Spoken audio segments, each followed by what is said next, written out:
Hi viewers, ఎన్నికలలో ఏ రాజకీయ పార్టీకి ఎలా బుద్ధి చెప్పాలో జనానికి తెలిసినప్పుడు గెలిచినటువంటి పార్టీ ప్రజలకి ఏ రకంగా మేలు చేయాలి ఏంటో ఆలోచిస్తారు.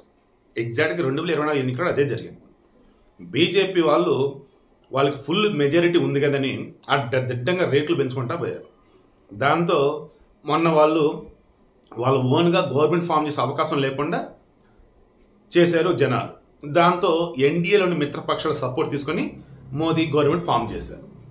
ఇక మొన్న బై ఎలక్షన్ జరుగున్నాయి 13 అసెంబ్లీ స్థానాలు, అందులో కూడా ఘోరంగా ఓడిపోయింది బీజేపీ. ఇక దాంతో ఈ బడ్జెట్లో ఖచ్చితంగా దేశ ప్రజలను ప్రసన్నం చేసుకోవాలి, మరీ ముఖ్యంగా ఆడవారిని అండ్ మిడిల్ క్లాస్ వారిని డిసైడ్ అయ్యారు. అందుకే బంగారానికి సంబంధించి కస్టమ్స్ డ్యూటీ అనేది ఏదైతే ఉందో ఇప్పుడు 15% పైగా ఉంది, 15% ఉంది. దానిని 6% తగ్గించారు, అంటే 9% తగ్గింది. ఈరోజు గోల్డ్ వచ్చేసి 22 క్యారెట్లు 67,690 ఉంది హైదరాబాద్లో.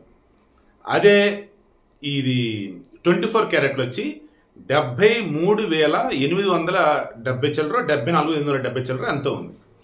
సో విషయం ఏంటి, ఇప్పుడు నేను చెప్పడానికి మెయిన్ బంగారం ఆల్మోస్ట్ ఇక దూసుకుపోతుంది, ఇక దిగొచ్చేది లేదా అని అంటున్నప్పుడు నేను చాలామందికి చెప్పున్నా, కష్టమేనండి, ఏదైనా ఉంటే రేపు బడ్జెట్లో తెలిసిద్ది అన్నట్టుగా. సో వచ్చింది ఏమని, వెండి అండ్ బంగారం రెండింటి మీద కూడా ఈ కస్టమ్స్ డ్యూటీ అనేది ఏదైతే 6% తగ్గించారు. ఇది ఏంటి, ఫారిన్ నుంచి ఇంపోర్ట్ చేసుకునేది, విదేశాల నుంచి దిగుమతి. ఖచ్చితంగా ఇప్పుడు మన దగ్గర బంగారం రేట్లు తగ్గుతాయి. అయితే స్టాక్ మార్కెట్లు ఏమాత్రం డౌన్ఫాల్లో ఉన్నా మళ్ళీ వీటి రేట్లు పెరిగే అవకాశం అనేది ఉంది. స్టాక్ మార్కెట్లు బ్రహ్మాండంగా వెళ్తున్నారు అనుకున్నప్పుడు ఈ కస్టమ్స్ డ్యూటీ తగ్గించారు కాబట్టి గోల్డ్ రేట్లు అప్పుడు ఇంకా బాగా తగ్గొచ్చు అన్నమాట. అర్థమవుతుందా? ఇక మొబైల్ ఎక్విప్మెంట్లు ఏవైతే ఉంటాయో, ఛార్జర్లు, పరికరాలు ఏవైతే వాటి మీద కూడా కస్టమ్స్ డ్యూటీ తగ్గించినారు.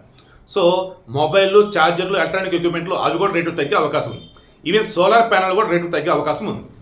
ఇక మెడికల్ పరికరాలు, కొన్ని రకాల మెడిసిన్స్ మీద గతంలో ట్యాక్స్ ఉండేది, అవి ఆల్మోస్ట్ జీరో చేసేస్తున్నారు. సో అవి కూడా తగ్గబోతూ ఉన్నాయి. మరీ ముఖ్యంగా క్యాన్సర్కి వాడే 3 రకాల ఔషధాలు ఏవైతే ఉన్నాయో అవి ఇంపోర్ట్ చేసుకోవాలట, మన దగ్గర లేవట. వాటి సంబంధించి కూడా కస్టమ్స్ డ్యూటీ జీరో అన్నారు. గుడ్. మరి ఏవి పెరగబోతున్నాయి? ప్లాస్టిక్ సంబంధించి త్వరలో రేట్లు గట్టిగా పెరగబోతున్నాయి. ఎందుకంటే కస్టమ్స్ డ్యూటీ భారీగానే పెంచారు, 25-30 చేసినట్టున్నారు. సరే, వీటికి మెయిన్ ఇంటెన్షన్ అంటే మనకి గోల్డ్, సిల్వర్ భారీగా రేట్లు తగ్గబోతూ ఉన్నాయి. ఓకేనా?